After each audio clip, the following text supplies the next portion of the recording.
খুব গরম পড়ছে। এই গরমে কি রান্না করা যায় বলুন তো?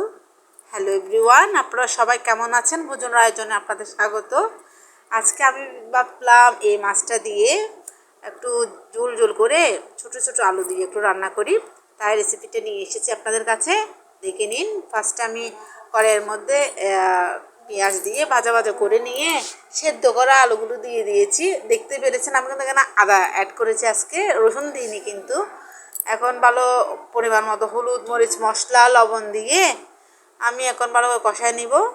কষানো হয়ে গেলে আমি ঝোল অ্যাড করব। এটা একটু আসলে ঝোল ঝোল করে করব, কারণ অতিরিক্ত গরম পড়ছে। এখন কিন্তু বেশি মশলার কোনো খাবারেই আসলে হেলদি হবে না, তাই একটু মানে ঝোলটা হলে খেতেও সুস্বাদু হবে, শরীরের জন্য কোনো অসুবিধা হবে না। আর টমেটো তো অবশ্যই অ্যাড করব, দেশি টমেটো, যেটা রান্নাকে ঝোল যখন ফুটে উঠেছে আমি এখন ভেজে রাখা মাছগুলো দিয়ে দিলাম।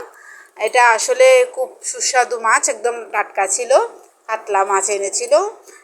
আমি ওই মাছের মাথাগুলো রেখে দিয়েছি। এটা দিয়ে একটা রেসিপি করব, আপনাদের সাথে অবশ্যই শেয়ার করব। আপনারা জানাবেন কেমন হয়েছে, আমার পাশে থাকবেন, ফলো করবেন, লাইক কমেন্ট শেয়ার সাবস্ক্রাইব করবেন।